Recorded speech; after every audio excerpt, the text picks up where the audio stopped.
இங்கிலாந்து நாட்டில் வைத்து தற்போது இந்தியா மற்றும் இங்கிலாந்து சீனியர் அணிகள் 5 டெஸ்ட் போட்டிகள் கொண்ட தொடரில் விளையாடி வருகிறது. இதில் ஏற்கனவே முதல் டெஸ்ட் போட்டியில் இந்திய அணி தோல்வியடைந்ததை தொடர்ந்து 2வது டெஸ்ட் போட்டி நாளை முதல் நடைபெற இருக்கிறது. அதே சமயம் இங்கிலாந்து நாட்டில் இந்திய அண்டர்-19 அணிக்கும் இங்கிலாந்து அண்டர்-19 அணிக்கும் இடையே 5 ஒருநாள் போட்டிகள் மற்றும் 2 டெஸ்ட் போட்டிகளும் நடைபெற்று வருகிறது. இதில் முதலில் 5 ஒருநாள் போட்டிகள் கொண்ட தொடர் நடைபெறுகிறது. அதன் பிறகுதான் கடைசியாக 2 டெஸ்ட் போட்டிகள் கொண்ட தொடரில் இந்த இரு அணிகளும் பங்கு பெறுகிறது. ஏற்கனவே டெஸ்ட் போட்டிகளுக்கான பயிற்சி போட்டிகள் முடிவடைந்த நிலையில் ஒருநாள் போட்டி தொடங்கியிருக்கிறது. அப்படியாக நடைபெற்ற முதல் ஒருநாள் போட்டியில் இந்திய அணி அபாரமாக விளையாடி இங்கிலாந்து அண்டர்-19 அணியை எளிதாக வீழ்த்தியது. அதனைத் தொடர்ந்து தற்போது 2வது ஒருநாள் போட்டி நடைபெற்றது. இதில் முதலில் பேட்டிங் செய்த இந்திய அணியில் நம்ம சூரியவன்சி களமிறங்கி இதுவரை கிரிக்கெட் உலகம் பார்த்திடாத அளவுக்கு அதிரடியில் மிரட்டியிருந்தார்.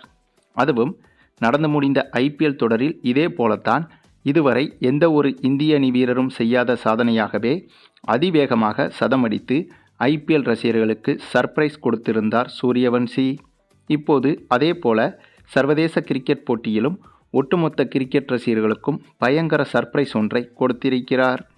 ஆமாங்க, இந்த போட்டியில் இவர் களமிறங்கி 23 சிக்சர்கள் 21 பவுண்டரிகள் என அடித்து வெறும் 117 பந்துகளிலேயே 265 ரன்களை தொட்டுவிட்டார் சூரியவன்சி. அதாவது சர்வதேச ஒருநாள் கிரிக்கெட் போட்டியில் இதற்கு முன்பு தனிநபராக அதிகபட்ச ரன்கள் எடுத்தது ரோஹித் சர்மா மட்டும்தாங்க. இவர்தான் 264 ரன்கள் குவித்து ஒருநாள் போட்டியில் தனிநபருக்கான அதிகபட்ச ஸ்கோரை எடுத்து முதல் இடத்தில் இருந்து வருகிறார். இவ்வளவு பெரிய இலக்கை இனி ஒரு தனி பேட்ஸ்மேனால் நெருங்க முடியாது என்றும் பல கிரிக்கெட் ஜாம்பவான்கள் கூறி வந்தனர். ஆனால் அத்தகைய ஜாம்பவான்களின் கணிப்புகளை தவிடுபொடியாக்கும் விதமாக வெறும் 14 வயது சிறுவனான நம்ம சூரியவன்சி 265 ரன்கள் எடுத்து ரோஹித் சர்மாவின் அந்த ஒரு சாதனைக்கு முடிவு கட்டியிருக்கிறார் இவர்.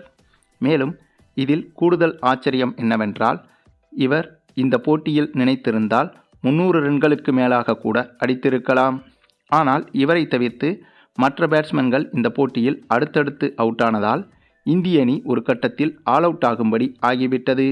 அதுவும் இந்த போட்டியில் இந்திய அணி 45 ஓவர்களிலேயே ஆல் அவுட் ஆகிவிட்டது. இன்னும் 5 ஓவர்கள் மீதம் இருக்கும் போதே இந்திய அணி ஆல் அவுட் ஆனது.